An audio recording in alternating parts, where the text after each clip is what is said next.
नमस्कार दोस्तों, हम आजकल आपको जानकारी दे रहे हैं भारतीय क्रिकेट के इतिहास के ऊपर। संक्षिप्त जानकारी। अभी कुछ दिन पहले बताया था, भारत ने 1952 में पहली जीत एक पारी और 8 रनों की एक ऐतिहासिक जीत थी इंग्लैंड के ऊपर दर्ज की थी। इस पहली और ऐतिहासिक जीत से भारतीय क्रिकेट का मनोबल बढ़ गया था, परंतु अनुभव की कमी रह रहकर सामने आ रही थी। भारतीयों में क्रिकेट के प्रति सम्मान और लगाव दोनों ही बढ़ा था। नए नए खिलाड़ियों का पदार्पण हो रहा था। लाला अमरनाथ, बीनू मानकड़, विजय मांजरेकर, चंदू बोर्डे, एमएल जयसिम्हा, जसू पटेल, नारी कॉन्ट्रैक्टर, दिलीप सरदेसाई, रमाकांत देसाई और सलीम दुर्रानी तथा मंसूर अली खान टाइगर जैसे खिलाड़ी रह रह कर अपने क्रिकेट से, अपने खेल से क्रिकेट जगत को चकित विस्मित करने लगे थे। भारतीय क्रिकेट परिपक्वता की तरफ धीमे धीमे बढ़ना शुरू कर चुका था। तभी वेस्टइंडीज के दौरे पर गई भारतीय क्रिकेट टीम के स्टार खिलाड़ी नारी कॉन्ट्रैक्टर चार्ली ग्रिफिथ की एक तेज उछलती हुई गेंद से बुरी तरीके से घायल हो गए। चार्ली ग्रिफिथ की वो गेंद उछलते हुए नारी कॉन्ट्रैक्टर की कनपटी पर लगी। नारी कॉन्ट्रैक्टर का सर फट गया। लहूलुहान होकर नारी कॉन्ट्रैक्टर पिच पर गिर पड़े।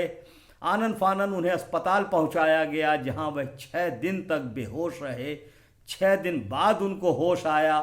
फ्रैंक वॉरेल, बापू नादकर्णी, चंदू बोर्डे, पाली उमरीगर और पत्रकार के.एन. प्रभु ने अपना खून देकर उनकी जान बचाई। नारी कॉन्ट्रैक्टर की जान तो बच गई, परंतु उनका क्रिकेट जीवन यहीं से हमेशा के लिए समाप्त हो गया और भारतीय क्रिकेट के लिए ये एक अपूरणीय क्षति थी। वक्त गुजरता गया। फिर 1967-68 का दौर आया, जब भारतीय क्रिकेट टीम 4 टेस्ट मैचों की श्रृंखला खेलने के लिए न्यूजीलैंड के दौरे पर गई। 15 फरवरी से 12 मार्च तक भारतीय टीम को 4 टेस्ट मैच खेलने थे। पहला टेस्ट मैच भारत ने जीता, परंतु दूसरा टेस्ट मैच न्यूजीलैंड ने जीतकर बराबरी कर ली। परंतु तीसरा और चौथा टेस्ट मैच भारत ने शानदार तरीके से जीता और न्यूजीलैंड की ज़मीन पर भारत ने विदेशी ज़मीन पर 3-1 से ये पहली श्रृंखला जीत ली। इस टीम का नेतृत्व कर रहे थे टाइगर मंसूर अली खान पटौदी। इस सीरीज में अजीत वाडेकर ने सर्वाधिक 328 रन बनाए। भारतीय ऑफ स्पिनर एरापल्ली प्रसन्ना ने अपनी फिरकी गेंदबाजी से 24 विकेट चटकाए। यह विदेशी धरती पर भारत की पहली टेस्ट सीरीज की जीत थी। भारतीय टीम आत्मविश्वास से लवरेज हो चुकी थी। यह कहने में कोई अतिशयोक्ति न होगी कि भारतीय क्रिकेट अब परिपक्व हो चुका था। भारतीय खिलाड़ी विश्व क्रिकेट में निरंतर अपनी पहचान बना रहे थे। फिर वक्त आया 1971 का।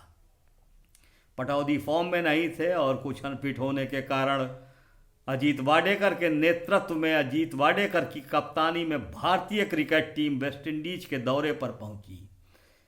ये वही सीरीज थी जहां के भारत के महानतम बल्लेबाज सुनील मनोहर गावस्कर ने अपने टेस्ट क्रिकेट की शुरुआत की, क्रिकेट जगत में पदार्पण किया। इस टीम में दिलीप सरदेसाई, एकनाथ सोलकर, बिशन सिंह बेदी, वेंकट राघवन, प्रसन्ना, सलीम दुर्रानी जैसे विश्व स्तरीय क्रिकेट खिलाड़ी थे। और अगले मंगलवार को हम अपनी श्रृंखला भारतीय क्रिकेट के धुरंधर की शुरुआत इस सीरीज के हीरो सुनील मनोहर गावस्कर से करेंगे। जी हाँ, जो मैं श्रृंखला शुरू कर रहा हूं भारतीय क्रिकेट टीम के धुरंधर, उसमें पहले खिलाड़ी होंगे सुनील मनोहर गावस्कर, जिनसे कि हम आपको अगले मंगलवार को मिलवाएंगे। लेकिन इससे पहले एक सरप्राइज आपको इतवार को देंगे। हम आपकी मुलाकात करवाएंगे एक ऐसे तेज गेंदबाज से जिसको लोग कातिल, खूनी, हत्यारा के नाम से जानते थे। इसी नाम से पुकारते थे। वो कौन था, कहाँ का था, उसका वास्तविक नाम क्या था, उसको इस नाम से क्यों पुकारा जाता था, यह हम आपको बताएंगे, विस्तृत रूप से बताएंगे। लेकिन इंतज़ार कीजिए रविवार का। रविवार यानी कि 14 जनवरी को हम आपको इस खूनी कातिल हत्यारे तेज गेंदबाज से मिलवाएंगे। नमस्कार।